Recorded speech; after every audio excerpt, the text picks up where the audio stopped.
నుంచి almost 1 year నుంచి మేము ప్రాక్టీస్ చేస్తున్నామండి కలిసి.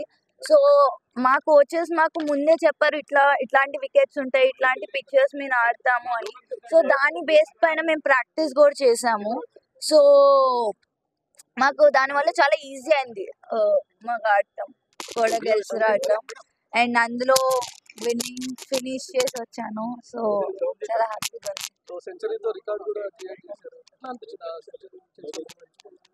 చాలా బాగుండే, ఎందుకంటే మా నాన్న కూడా అక్కడ ఉండే, అది కొట్టినప్పుడు ఇంకా స్పెషల్ ఉండే నాకు ఆ మూమెంట్.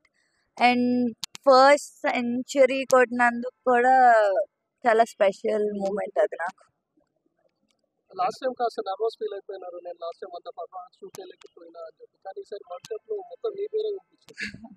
సో లాస్ట్ టైం అంత ఆపర్చునిటీస్ రాలేదు, వచ్చినప్పుడు కూడా ఆడాను కానీ లాస్ట్ 3 runs ఉన్నప్పుడు అవుట్ అయ్యాను ఫైనల్స్ లో.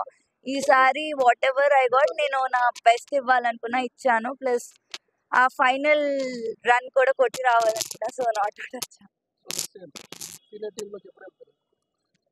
ఎప్పుడు పర్ఫామ్ ఎప్పుడు మితాలీది ఆఫ్ కోర్స్, బికాజ్ ఆమెను చూస్తూ పెరిగాము. సో యా, ఎప్పుడు ఆమె ఉంటుంది. సో త్రిష గురించి ఈరోజు ఎంత మాట్లాడుతున్నారు, మీ ఫాదర్ కూడా అంతే ఫేమ్ అవుతున్నారు. మీ ఫాదర్ గురించి నేను క్రికెట్ స్టార్ట్ చేసింది నాన్న వల్ల, అమ్మ నాన్న వల్ల. వాళ్ళు లేకపోతే నేను ఇక్కడ ఉండేదాన్ని కాదు. ఆయన చూపించిన డెడికేషన్ కానీ, ఆయన చూపించిన ఏదన్నా ఆయన వల్లే ఇక్కడ ఉన్నాను. సో ఆల్ క్రెడిట్స్ వాళ్ళిద్దరికే వెళ్తాయి, అమ్మ